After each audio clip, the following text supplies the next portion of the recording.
Hi friends, అందరికీ నమస్కారం. మీరు చూస్తున్నారు గని ఇంటర్నెట్.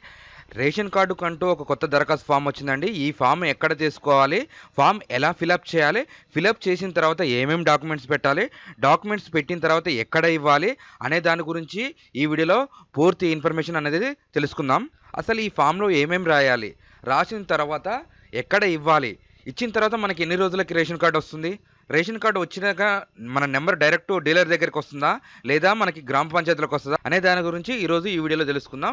ఎవరైనా మొదటిసారి మన ఛానల్ని చూస్తున్నట్టయితే సబ్స్క్రైబ్ అనేది చేసుకోండి. పక్కన ఉన్న బెల్ ఐకాన్ క్లిక్ చేయడం ద్వారా మనం ఏ వీడియో చేసినా నోటిఫికేషన్ వస్తుంది. ఈ వీడియో ఫస్ట్ టైం చూస్తున్న వాళ్ళు లైక్ అనేది చేయండి. లైక్ చేయడం ద్వారా తెలియని వారికి తెలియపరిచినట్టు అవుతుంది కాబట్టి లైక్ అనేది వెరీ ఇంపార్టెంట్. మనకి ఫామ్ అంటూ ఇలా ఉంటుందండి. ఆల్రెడీ గ్రామ సభ స్టార్ట్ అయిపోయింది. ఏ గ్రామంలో వాళ్ళు గ్రామ పంచాయతీ నుంచి వెరిఫికేషన్ చేసుకొని ఫామ్ వాళ్ళే తీసుకొస్తున్నారు. ఈ డాక్యుమెంట్స్ అనేది మన డీటెయిల్స్ ఇస్తే సరిపోతుంది.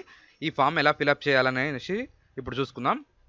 ఇక్కడ కుటుంబ యజమాని పేరు, మీ ఇంటి హెడ్ ఎవరో వాళ్ళ పేరు ఇక్కడ నింపాలి. తర్వాత తండ్రి పేరు లేదా భర్త పేరు. నెక్స్ట్ చిరునామా, ఫుల్ అడ్రస్ అనేది ఆధార్ కార్డులో ఎలా ఉంటే అలా ఫుల్ అడ్రస్ ఇక్కడ నింపాలండి. నెక్స్ట్ మీ క్యాస్ట్ ఏందనేది కూడా నింపాలి. ఆధార్ కార్డ్ నెంబర్ అనేది కూడా ఇక్కడ మెన్షన్ చేయాలి.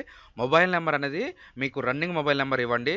దాంట్లో బ్యాలెన్స్ అయిపోయి నెక్స్ట్ రీఛార్జ్ అయిపోయి ఫోన్లు పోకపోవడం, రాంగ్ నెంబర్లు ఇవ్వడం ద్వారా మీకు వెరిఫికేషన్ అనేది జరగదు. ఏదైనా డౌట్స్ ఉన్నా వాళ్ళు కాల్ చేస్తారు కాబట్టి రన్నింగ్ మొబైల్ నెంబరే ఇవ్వండి.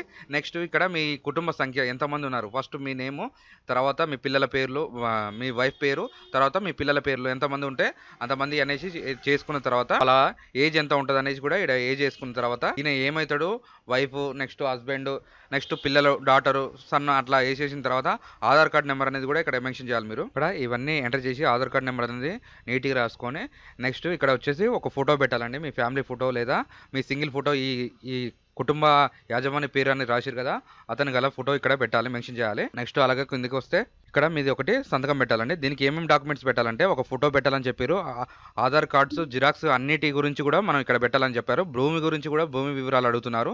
నెక్స్ట్ మీకంటూ ఇన్కమ్ వచ్చేసి 1,50,000 కంటే తక్కువ ఉండాలండి. ఇవన్నీ మన దరఖాస్తు ఫామ్స్ పెట్టేసిన తర్వాత మీ దగ్గర ఉన్న గ్రామ పంచాయతీకి వెళ్ళేసి ఈ ఫామ్ అనేది అక్కడ సబ్మిట్ చేస్తే మీకు ఎప్పుడు వస్తుంది అనేసి కూడా వాళ్ళే చెప్తారు. అండ్ ఈ వీడియోలో కనుక మీకు ఏమైనా డౌట్ ఉంటే కామెంట్ చేయండి, దాని గురించి కూడా వీడియో చేస్తాను.